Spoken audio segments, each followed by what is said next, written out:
Welcome to the Other Side Pod. I'm Nadine. We're not experts. We're just humans having a human experience we think you can learn from, or relate to, or laugh at, or cry over. So hit download, dive in, and hear how folks found themselves on the other side.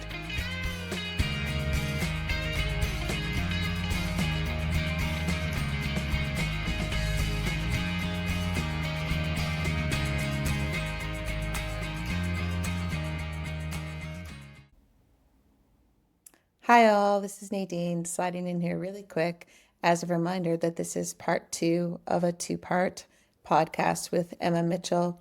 Emma is sharing with us her story about Evie, and as another reminder, this is detailing infant loss, so if this isn't the right time for you to listen to this, then please set it aside and come back to it at a later time.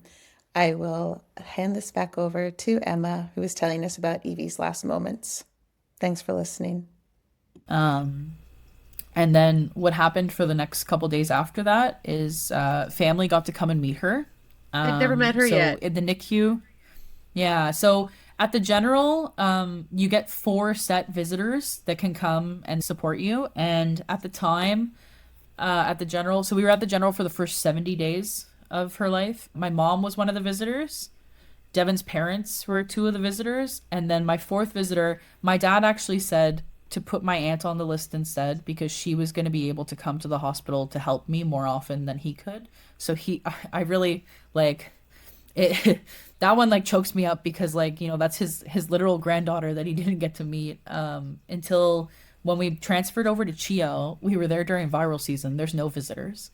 So I went from having people that could support me while I was at the hospital to having no one that could come with me. Wait, is this because it was COVID? No. It's just viral No, season? it's just normal viral season. Now I will say... Sorry, this was 2024. Yeah, this was 2024. Right. So it's just the protocol to keep less people from coming in and out. Especially like, I understand too, like Chio, people are coming in for surgical fixes. This is high stakes stuff that's happening. So like I understand, but at the same time, a lot of the people that are at Chio for the NICU aren't there for a long time. But for us, we were there for a long time. So, you know, and we would have been there longer. If she had lived, we would have been there a few months more probably. So I spent 48 days at Chio. We were granted some one-off visitors. So my grandmother got to come meet Evie, her great-granddaughter. And my dad got to come as well because he hadn't met her yet. So they both did get to come before the final weekend when she was meeting everybody. But it was a hard transition to go from having people that could come when they were available to not having anybody be able to come, especially for a long-term stay like us. Because again, like I was there every day, and it does take a toll. Like it definitely takes a toll eventually. But in that last weekend, like my cousins were coming, my aunts and uncles were coming, Devin's family was coming, his brother came, some close friends came to meet her. Your brother? And it was really nice. Yeah, it was really nice. So my brother, we weren't sure at first if he was going to be able to or not because like the NICU is really busy. There's a lot going on. My brother's a bit unpredictable. Sometimes he can make loud noises or like stomp or do different things, and like noise is not great for babies in the NICU. Right. So I wasn't sure if that was going to happen, but for our last weekend, they moved us into one of the, ironically, it's one of the go home suites, which is not what was happening, but it's a bigger room and it's private. It's got a sliding door and stuff like that. And because of that, I thought maybe Gordy actually could come meet her. So I talked to the NICU nurse and she was so lovely. Our nurses were so lovely, and especially, the ones in Evie's last weekend were just so wonderful. She helped make everything as successful as we could for Gord to come. So we went around, we found anyone's like drinks, canned drinks, water bottles, all that. We put it away. Any snacks that were out, we put it away because we didn't want them to lunge suddenly for anything. We closed all the doors to all the other pods. We kept everything really. And then she was in the room with us when he came to visit, and he came to meet her, and he like touched her little toes. It was so cute. And I watched him kind of take in the surroundings because, like, you know, she's hooked up to machines, she's in a thing, like there's all these screens everywhere.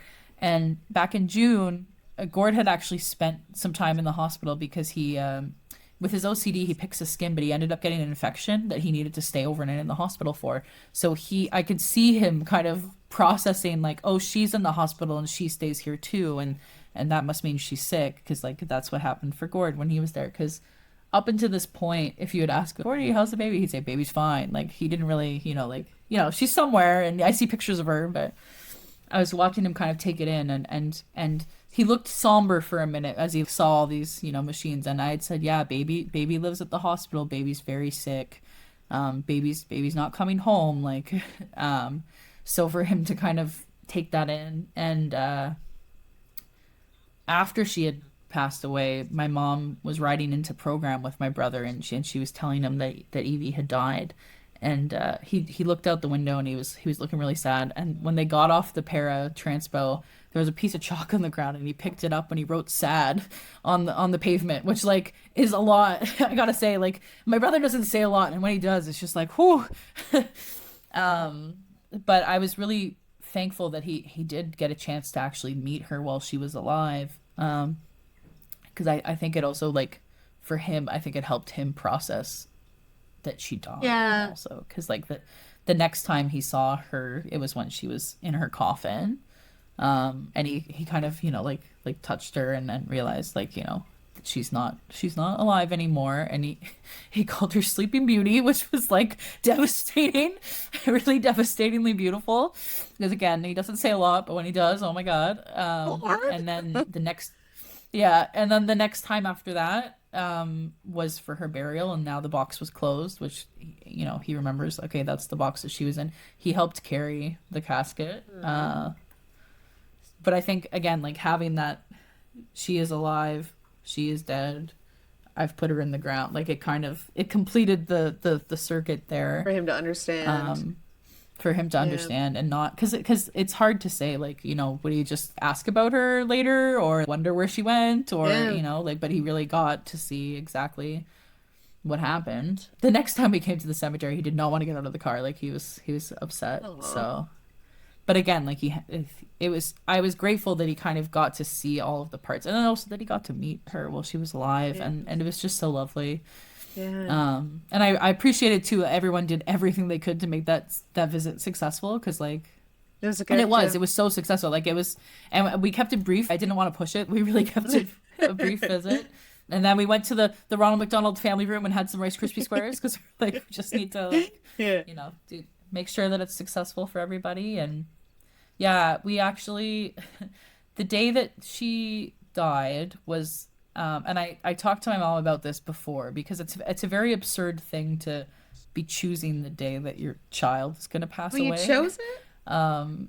Sort of. I'll say that the neonatologist kind of solidified for me that we didn't choose when she was going to pass away, because she would tell us when that is. But because of how like severe it was, we kind of knew that in removing technology at this point would mean that she would die shortly after. So it's a kind of absurd feeling to be choosing the day that your child's going to pass away. And that day happened to also be my mom's birthday. So I had asked her, is this going to be too upsetting? Like, should we, we could do a day sooner, which we'd get less time, and that kind of sucks, or we could do a day later. But I was really worried that I wanted to make sure that we found the balance of like it not being too late, because I didn't want either one, her to die suddenly, or two, for her to like suffer, like if something got worse, or like, so it was a really delicate choice of when.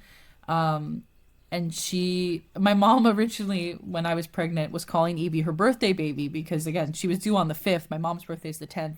My mom kept saying, you're going to keep her in until the 10th so that she can have it. My mom doesn't like her birthday very much. So she was like, it'll be her birthday. And then this is, my birthday baby. So it was this kind of, again, like weird, like full circle of her reclaiming that birthday baby label, but in a really different way. And then the other thing that happened that day, which is really absurd to think about as well, but I don't know. For me, I feel like it was, again, like the universe telling me I made the right choice, and here's it solidifying it for me. The Ottawa Senators were visiting CHEO and Roger Neilson Children's Hospice that day. hockey was really important to me and my dad. I watched hockey with him growing up. I learned all the NHL teams. Like we used to watch hockey. We go to hockey games sometimes and stuff. And I would have loved to take her to a hockey game with my dad someday.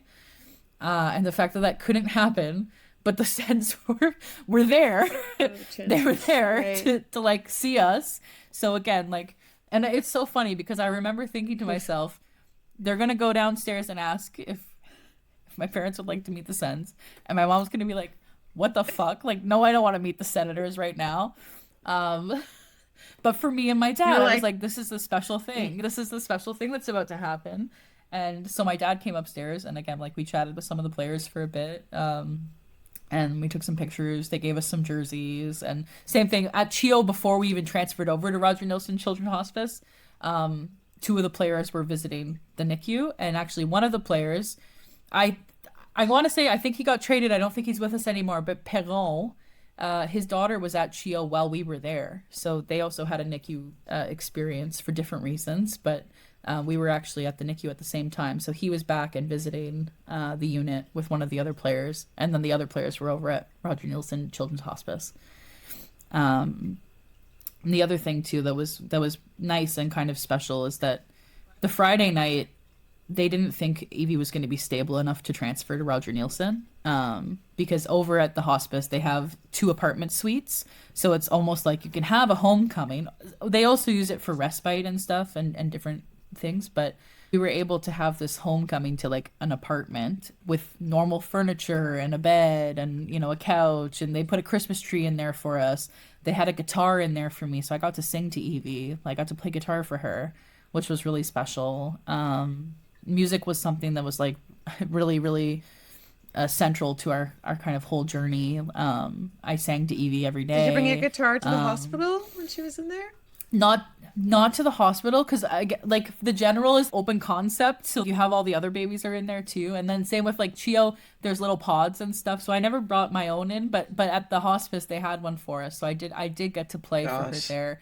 And we had put music on for her and stuff, and like when I was pregnant I went to a couple concerts, so she was Of course you there. did. She was like kicking away at Mother and Kathleen Edwards and all the good stuff. So yeah, and then when she was passing as well, like once we removed the technology, they had kind of prepared us for the state that she was in. She would probably only last like moments with us without the tech breathing for her. And they said maybe minutes. So I was really, like they prepared us for like it was going to be very fast. She actually stayed with us for 43 minutes. Um, and for the first few minutes, like they took some pictures and videos and stuff for us. And then there's also a nurse monitoring, because like even though they took the breathing stuff out, like they were still supporting her with like pain management and stuff. So they were watching to make sure she didn't need more pain management, and they gave her a little bit more. And then I was kind of panicked a bit because I couldn't really see her, like the way that I was holding her. I was trying to comfort her, but I couldn't really see her face. So I was like, is she okay? Is she okay? And then I was like, oh, somebody giving me my phone. I'm going to put music on for her. So I put her playlist on, and the palliative nurse said immediately, like she just was like calm. And so we listened to some music together for her last like moments, and I was singing to her and kind of like petting her hair and like telling her it's okay. And that part was really like really, really difficult. And it's hard sometimes too, because again, like music was so central for our journey. So sometimes I hear these songs, the ones that either I sang to her or the ones that she listened to when she passed, and like you're just hit like a truck. And other times I can listen to it and I'm like so fine. So, but yeah, I don't know. It's a really bizarre kind of world to live into, where I feel so grateful for how everything unfolded with her, but also it's so heartbreaking that she's not Yeah. here. I'm so sorry you had to go through that. Yeah. But even like, when we were the night that I got to hold her for the first time, another baby was being born, and it was a really traumatic birth. The mom wasn't doing well and the baby wasn't doing well, and suddenly so I'm holding my baby for the first time, and all the nurses are now gone. There's just one in each room, because they were needed elsewhere. So it was a really surreal experience to be holding my baby for the first time, and also being so nervous because we've only seen her in a box so far, right? So I'm like, oh my God, where is everybody? Where'd everybody go? Like, I guess I'll just keep holding her, because you want to try to hold for at least an hour, because it's a lot to transfer them and stuff, and also the benefits they get from being on your skin. Right. Like, you try to get as much as possible, as much bang for your buck, because of there's risk and stuff involved. But the other baby, I think about him a lot. He was only in our unit for, I think, 2.5, 3 days. Didn't make it. So, and I hoped that he had gotten transferred to Chio, and when we got to Chio, I immediately checked the list to see if he was in, and he wasn't there. So I think a lot about how lucky we are to have gotten so much time with her when nothing in the NICU was promised, and like, you know, those other parents, they got 2 days and that's it. And at that point they couldn't have even necessarily held him right away or anything either, because he was born super early, just like Evie. I went through Roger Nielsen Children's Hospice has perinatal loss supports, so they had like a closed group where you go for 9 weeks with other parents, and you kind of get to share about your experiences and stuff. And everybody else in my group didn't get any time with their baby at all. Really? So, because there's a lot of different reasons for that, but like some babies came too early, Right. like before viability. Some had restrictive growth. Some just were stillborn at full term. Like, so it's just, it's a really strange kind of gratitude to feel, but I do feel so lucky in how much time I got to spend with her, and then we got to know her and see little bits of her like personality and stuff, and you know, because that's not what everybody got. Yeah. You started sharing about Evie, I think, pretty quickly on social media, and then you made her own little account, right? Yeah. What prompted you to do that? So there's another mom who, when I was staying in the hospital and I was just like looking for something, I was looking for that beacon. I was looking for my tether. I was looking for someone somewhere to like ground me. She had her son at 22 weeks, and she was sharing, he's called Warrior Singh. Her son's name is Singh. And she was sharing, she had a very similar situation where she had short cervix, had an infection. She got airlifted out of Guam. Like her husband's in the military in the States, so that they've been posted kind of all over the place. But she shared her journey so openly, and it gave me hope. I'd actually messaged her and said, like, I'm in the hospital right now. Like, I'm so thankful you shared your story. I hope that, you know, things are gonna work out for us. And we actually still talk today. She sent me a really beautiful gift after Evie passed as well. That was really thoughtful. Wait, how did you find her? Just on Instagram. What did you search? I think I was searching like 23 weeks, 22 weeks, micro preemie, like that kind of thing. And I found hers was one of the first accounts that I found. There's actually a couple other accounts I followed later who had kids that got trachs, because I was like, okay, I gotta see like trach life, because before, like, and actually really early on when we had a discussion about what we wanted for Evie and what was okay and what wasn't okay, trach was on my nightmare list. Like that was a nightmare to me. I was like, that's not a life. Like, and I have to say, like, those opinions really shifted the more that I learned about some of the families that are living trach life with their toddlers, and seeing like them graduate from it, and you know, like get decannulated so they don't have one anymore and just go on to live normal lives and stuff. And also, I will say, some people have trachs for their whole life and they also live a fulfilling life. But again, it's you don't necessarily know that world until you know that world. So for us, it was a nightmare. Like I was telling our nurse practitioner, you know, 4 weeks in, they're like, do you think she's going to need a trach? Like, this is bad. And they're like, don't think about that right now. That's so far down the line. We don't trach a baby till, like, you know, don't even think about this right now. Because again, at that point, it shouldn't have been a thought, but it just, I kind of experienced a bit of knowing and understanding too much, unfortunately, which made it made me have a lot of confidence in the decisions I could make, but it also made every decision weigh a lot heavier than if I maybe didn't understand as well as I did.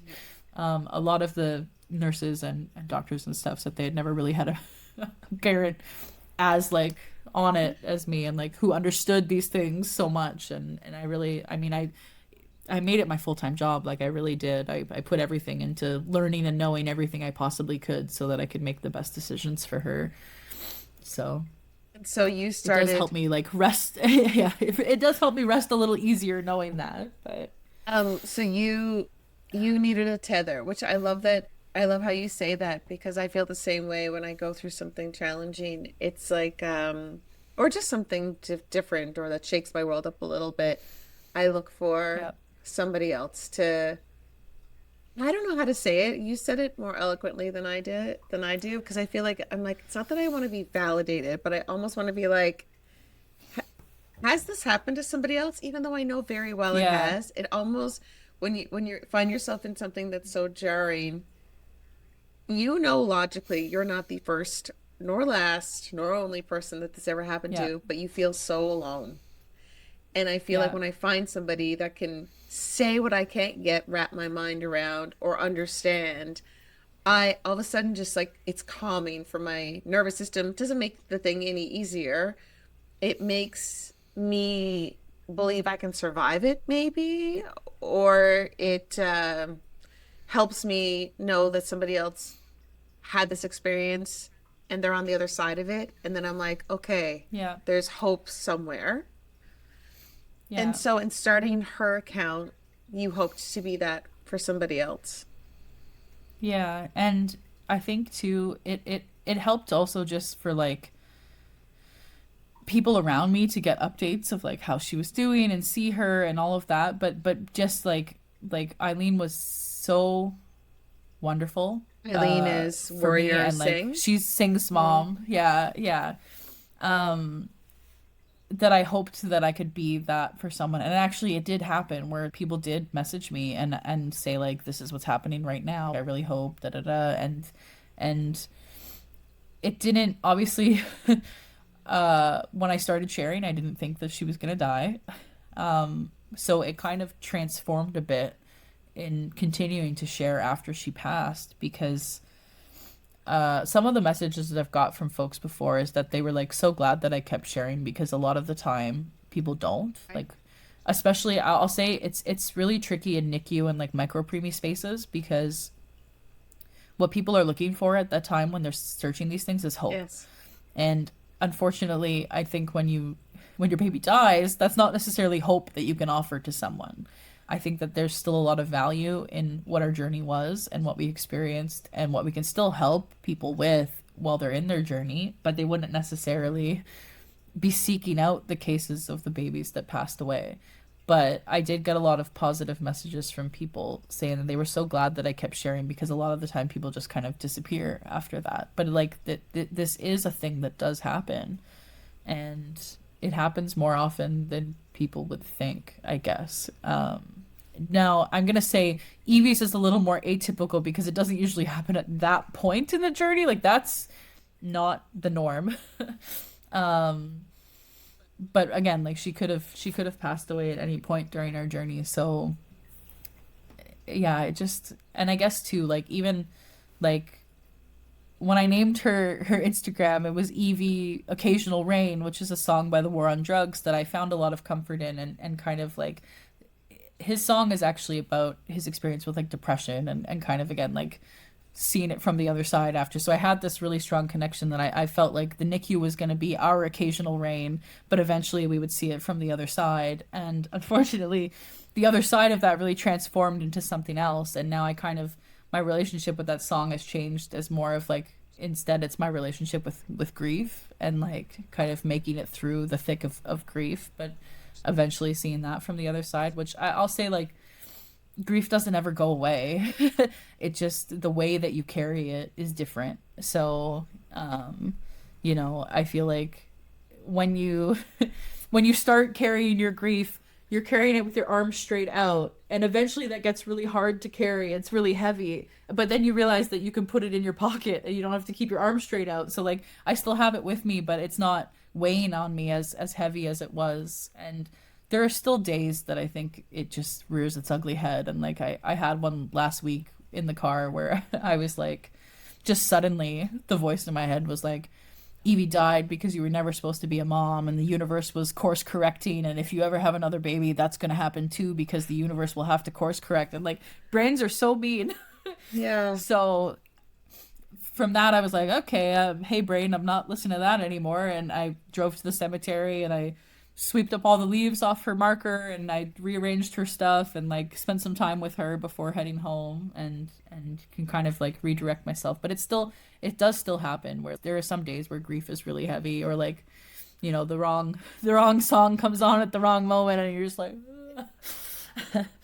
but most of the time at this point now, I feel like more in a space of like sharing Evie and her gift, because ultimately like her life really was a gift to us and to other like NICU families too, because after she passed, I kept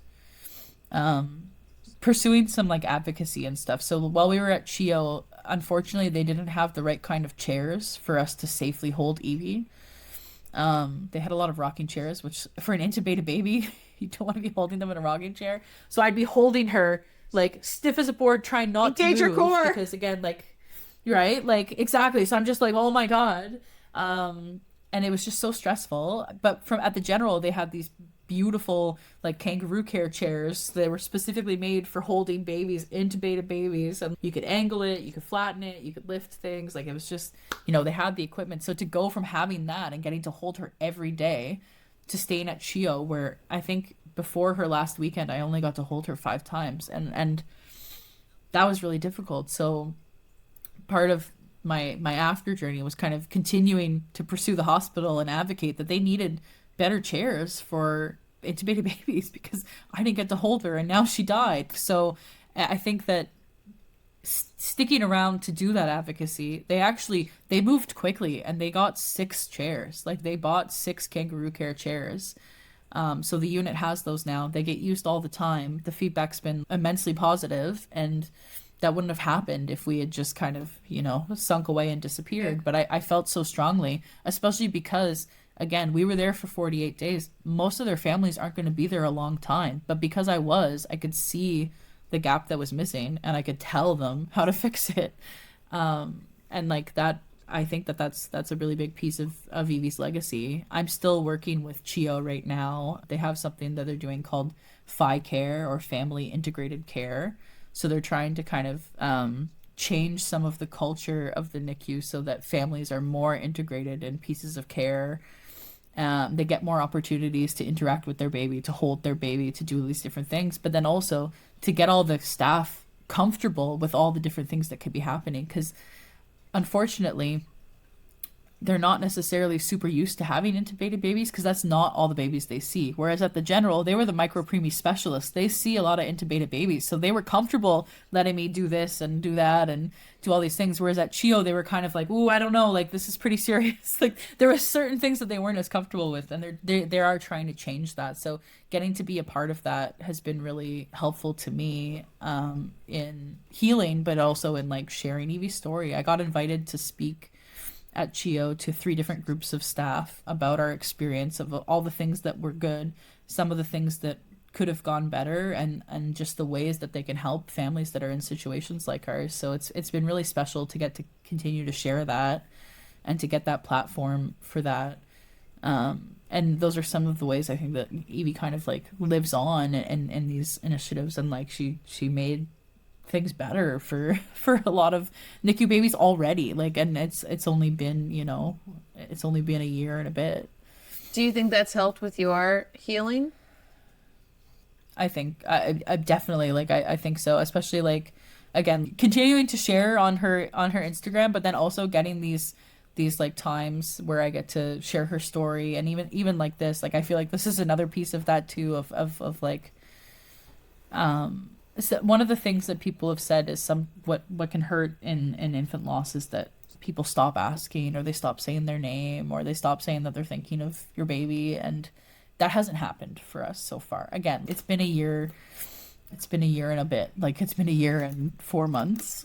So it's not like the longest time, but it's really nice that I think that people can follow your lead. So if I keep talking and it's a normal thing, everyone else will keep talking too. Right. Like, my grandmother, she when I saw her last week, she said, "Oh, I sent some stuffies in for Evie, like they're with your mom, and like I'll bring those to her marker, and I put them at Beechwood, and we changed them out." But like, people are thinking of her. Or sometimes I'll show up, and I'll see that one of my friends has been by to visit her because he always leaves a loonie if he's been by, so I can always tell when he's been by. Is that for you to like or go like get there'll a be different coffee? flowers.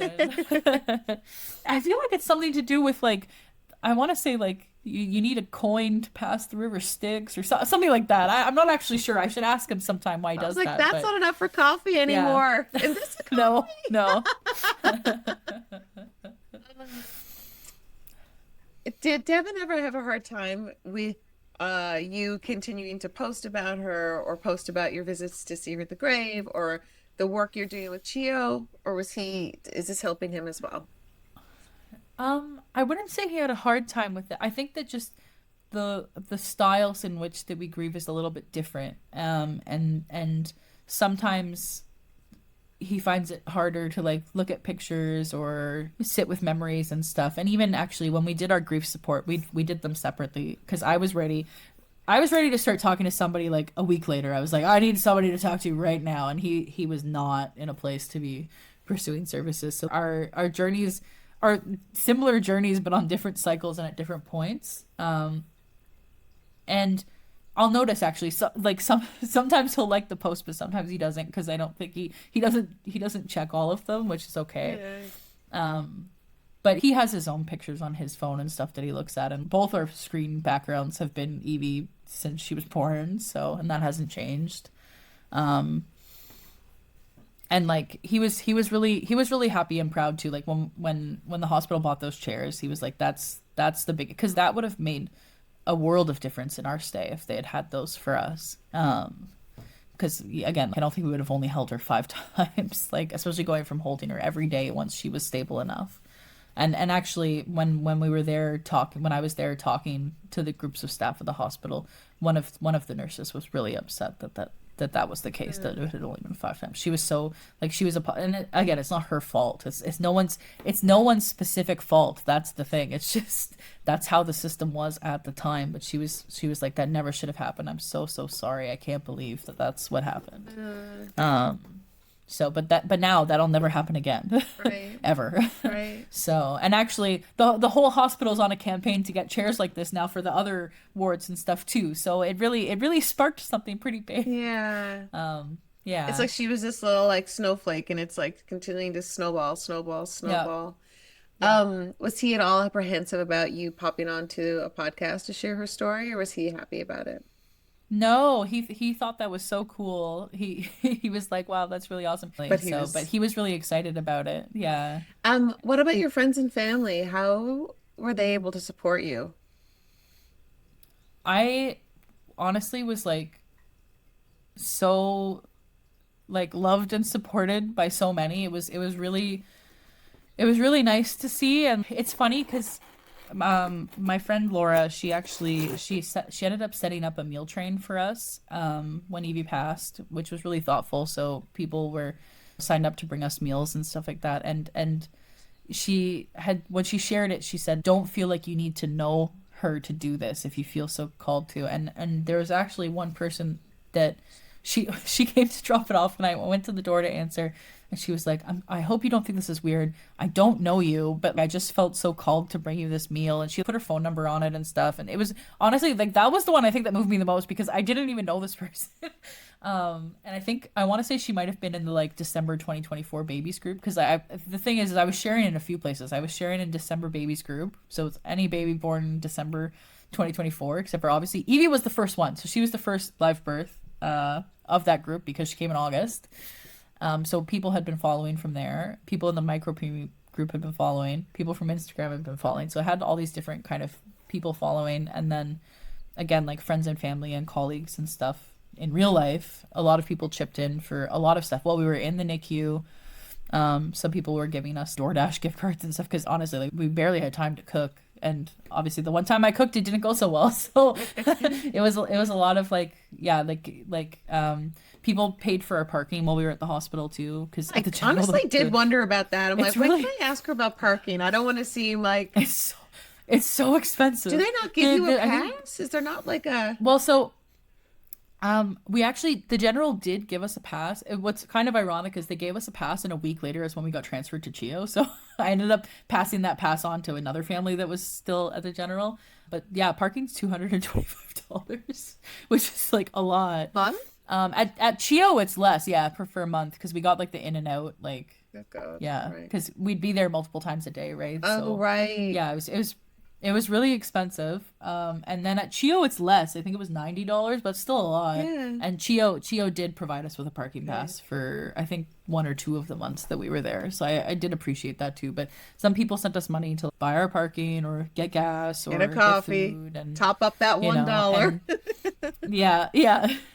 And yeah, just like Laura actually had started a GoFundMe for us as well while we were in the NICU, so we did get some financial donations from people, which we really appreciated too. It made it easier to kind of, again, like I was off work, but I was getting, it's called the critical illness caregiver benefit, so I was getting basically EI, which was 55%, which is not nothing. I'm gonna say I do appreciate the fact that I was getting money while I was there. And I also didn't have to tap into my mat leave because, again, we were planning for at some point she was coming home. So then I could start the actual mat leave at that point. You do still get your mat leave entitlement if your baby passes away beyond, I think it was 20 weeks. So in a really bizarre, again, thing, I had to sort out taking a mat leave when my baby just died. Wait, sorry. Is... You said after 20 weeks. Does that mean if the baby lives to be 20 weeks, you can take a mat leave? I believe so. I'm pretty sure that if your loss is 20 weeks and after, you still get a mat leave, even if they were like stillborn and didn't live. I'm pretty sure that the cutoff is 20 weeks. So did you take your full year? No, so you get the actual maternity leave itself is 15 weeks. So I got the 15 weeks, and during that 15 weeks, my job also does a 95% top up, so they topped up for the 15 weeks. Then after that, it was sick leave because again, I just wasn't ready to come back yet. I'm actually really grateful. My employer was I work for the city, and we have a pretty good benefits package and stuff. So I was able to take the time that I needed in order to actually like work on wellness and healing and stuff, because this was the biggest thing that's ever happened to me ever, and a lot of things have happened to me, but this one really is the biggest. And I was worried because in most things I'm just a keep going, like throw yourself into it, just keep moving person. So I was really scared at the prospect of slowing down and sitting with this and taking the time. But I was also more scared of not doing that, because what would happen sometime down the line? Like, it's got to come out sometime, right? So it was really scary to decide to take the time away and try to focus on healing and wellness. And, you know, for the first almost 4 or 5 months, I don't think I barely left my apartment. I think I only left to go to counseling and to go to group, and that was it. Like, I maybe like went and was a zombie walking around Winners for a bit because it's just something to do, but I barely left. My mom had actually said she was getting kind of worried that I was gonna become like agoraphobic or something because I just like wasn't leaving my apartment. Until June, when I decided that I needed something to do, and I went to try pickleball, and then I just kept going from there. So pickleball, why? Yeah. Why pickleball? What? It's so funny. It was just kind of random. I was like, you know, I used to work at Hintonburg Community Center years ago when they started offering pickleball, but it was mostly, at the time, it was mostly geared for seniors. So it was something I had heard about, but I never played it, and I've never really played any sports or anything. But I knew that they had these intro classes through Rally and Tap, and it was like, I think like $34 or something like that to go like learn how to play for 2 hours, and it was so fun. It was so fun. And the person that was teaching it was also like, he was really engaging and super fun. His name's Dave Harris. He's in the pickleball scene like all over the place, so you probably see him somewhere.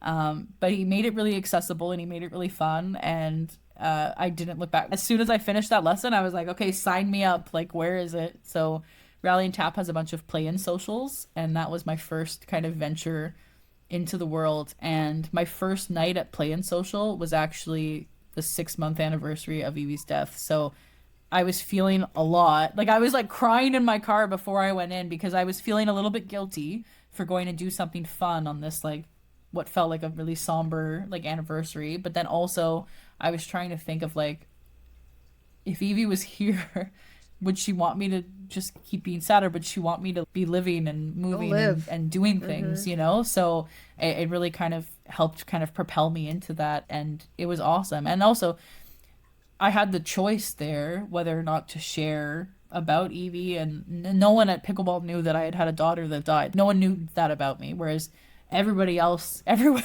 in my life knew that about me, which is fine. But it was nice to just kind of go and be Just a person for a bit that was playing a sport. Yeah. Right.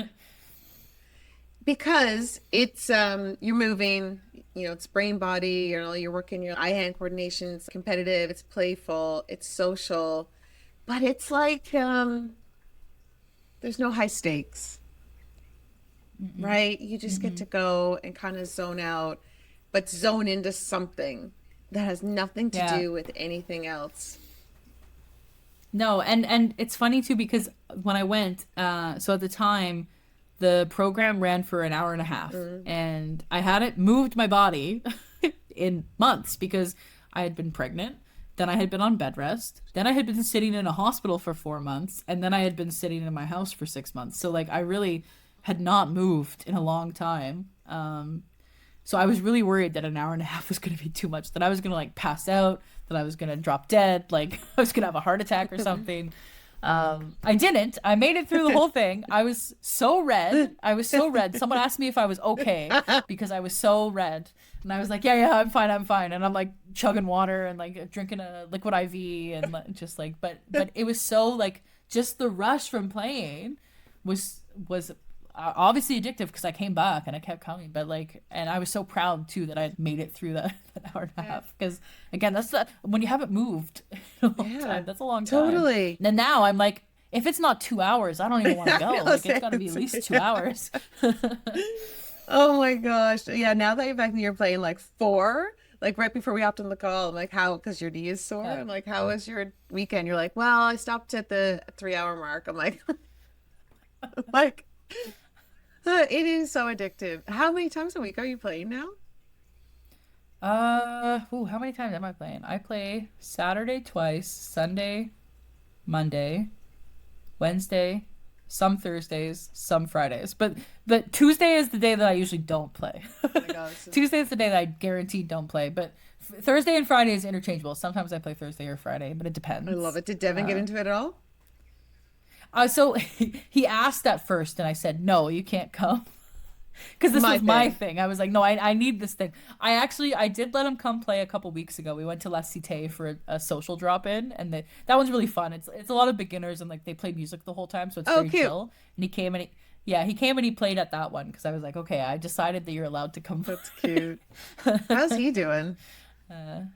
He's doing a lot better. Like I think we're in this another kind of transition period, because I went back to work in January and he just started a new job a couple weeks ago. So it kind of brings this like second wave of grief of like, for me at least, going back to work, I was hit with the kind of like, if she was here, I wouldn't even be back to work yet, because she was medically complex. Like I still would have been at home. So that was hard. And then for him too, it's like this brand new job. Everything's different. But again, like, you just kind of, you feel that loss a little deeper with these changes.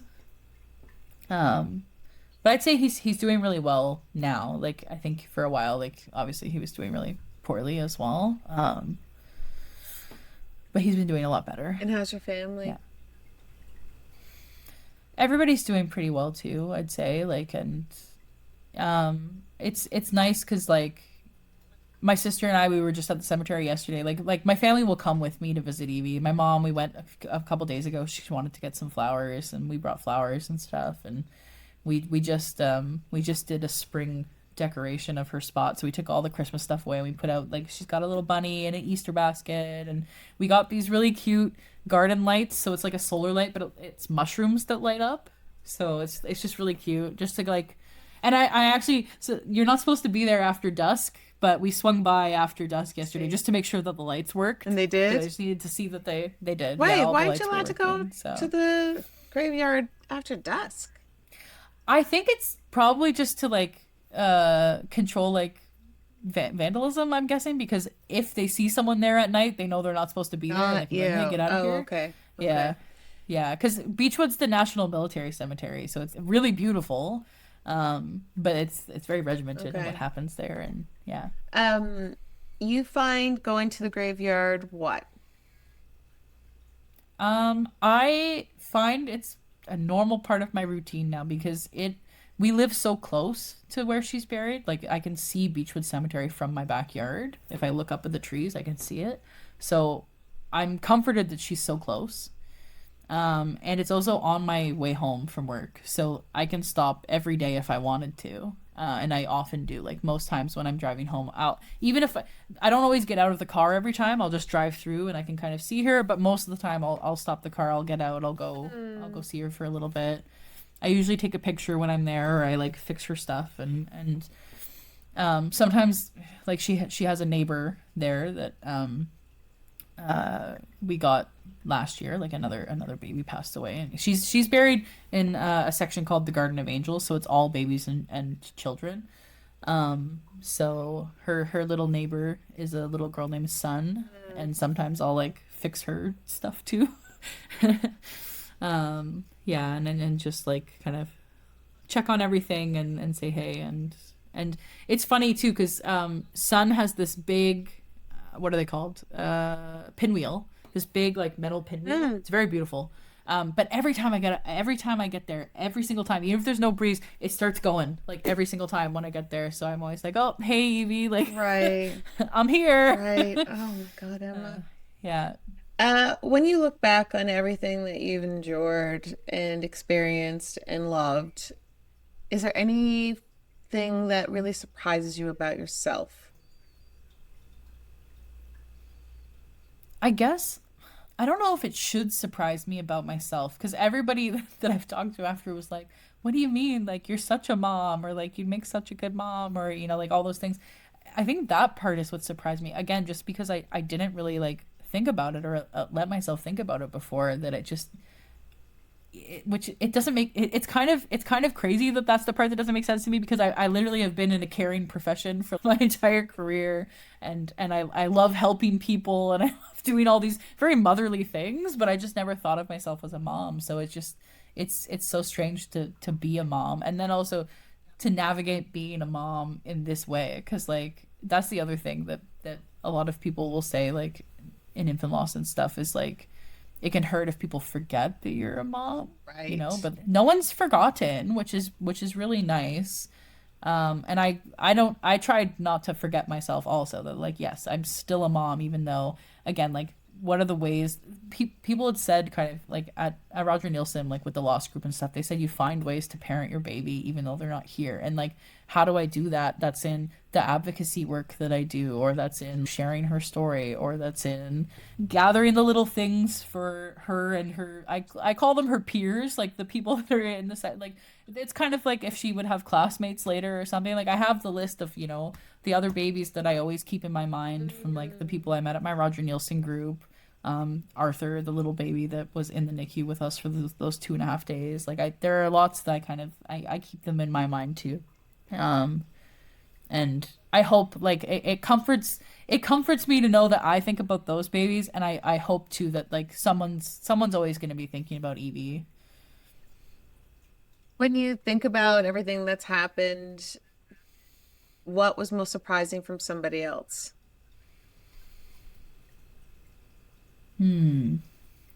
I mean,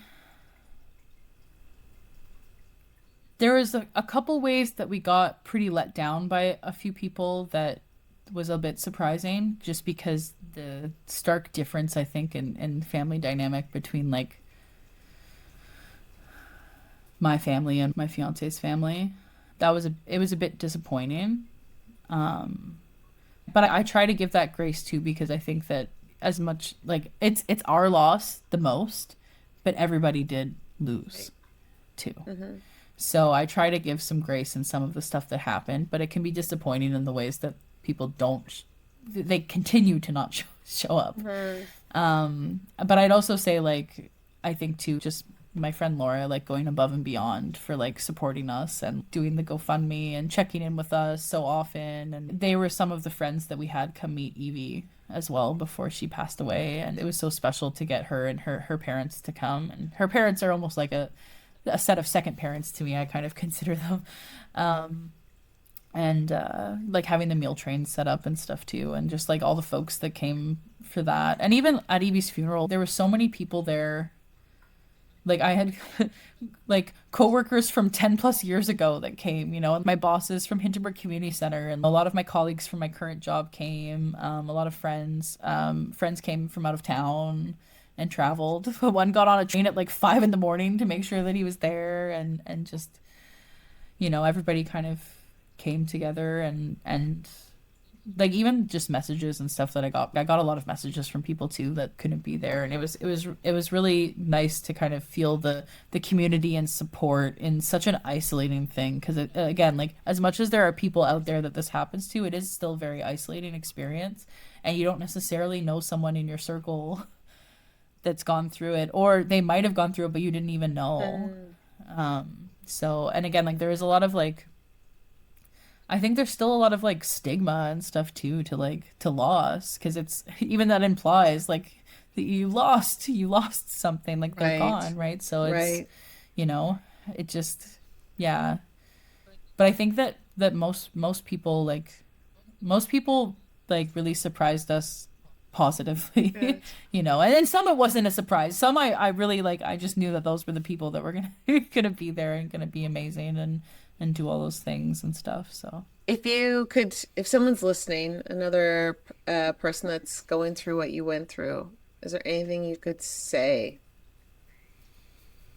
I think that, especially if you're in a position where you're having to make a decision, which, again, like, I don't feel that it was a decision, but just, like, because the answer was so clear to me that there was no choice. Like, it was the right thing. So just, like, trust the decision you're making, because it's right.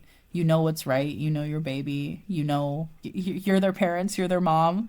Whatever you think is the right thing. And don't doubt it. And any advice for someone that's trying to support them, be it like a family member or a friend or a coworker? I think that a lot of people hesitate in saying anything because they don't know the right thing to say. But just saying something is better than saying nothing. Just letting them know that you're there, or even just saying someday, like, hey, I'm thinking of your baby. I was thinking of Evie today. I just wanted to let you know. Even something like that is so simple, but it's such a big gesture for us, especially as, you know, life has to go on. It keeps moving, but to know that they're not forgotten is such a powerful sentiment to leave us with. Thanks for sharing your story, Emma. You're unbelievable. Just how you can express it, and so honestly and so vulnerably and so openly, and then also express how grateful you are for what you've been through. Like, it's one of the hardest things I'm sure any human will go through, but then you speak about it with such love and gratitude because you're a mom. How are you doing today? I'm doing okay. I feel like it's one of those things, like, I love talking about Evie so much, even though it still can be painful. And I think that's clear in just hearing this too, like, the spots that are still hard to talk about and hard to think about. But today's going to be a big self-care day after this. I think I'm just going to take it easy and do some caring activities for myself. Pick up the guitar? Yep. Yeah, I've been playing guitar again, and I'm trying to build back up to having at least a 3-song set that I think I could get through on stage, because I think I'd like to go to an open mic again. But can you post when you're we'll see, at your open mic so I can go? Yeah. Yeah. Okay. Definitely. What song is your go-to song to play right now? Well, so I've been working through Billionaire by Kathleen Edwards. She wrote a really beautiful song about grief. She's one of my favorite artists. Same. And she wrote this song about her friend Amanda, and her friend she had passed, and she wrote this really beautiful song about grief. And it's been one that I actually I avoided listening to it for the longest time. It's the title track on her latest album, and I just was like, I know that this song is gonna hit so hard that I'm not ready for it yet. And my mom and I went to see her at the Bronson Center, and we were front row right in front of her. And when she got to that part of the show, she said, you know, I'm gonna play this song. It's about my friend Amanda. A lot of the other like friends and family were there that night, and she's like, I don't know if I'm gonna get through this song, so let's see what happens. And she did, and it was also my first time hearing this song because I had avoided listening to it, and I'm just crying at the front, just absolutely crying, because it just captures this experience with grief in such a beautiful way. And as much as, you know, Amanda was older and had lived more, so like some of the parts of the song don't really apply to me and Evie, but so many of the others do. So that's kind of the song I've been working through right now, trying to get to a spot where I think I could perform that. I've made it through it one time without crying, so I'm gonna have to make it through, I think, a few more times before I feel comfortable taking that on stage. But that's my hope, because it's just such a beautiful song, and I feel connected to Evie in it, even though it came after her. Beautiful. And that's also what I love about music and a songwriter and a singer like Kathleen Edwards. Yeah, she writes the human experience really well, doesn't she? She's incredible. She does. I just love you. Thank you so much for sharing with me. Thanks for this conversation. Yeah, take real good care of yourself today. Please post when you're going to go play that song. I will. I definitely will. Okay. Have a beautiful day. You too. Bye. Thank you.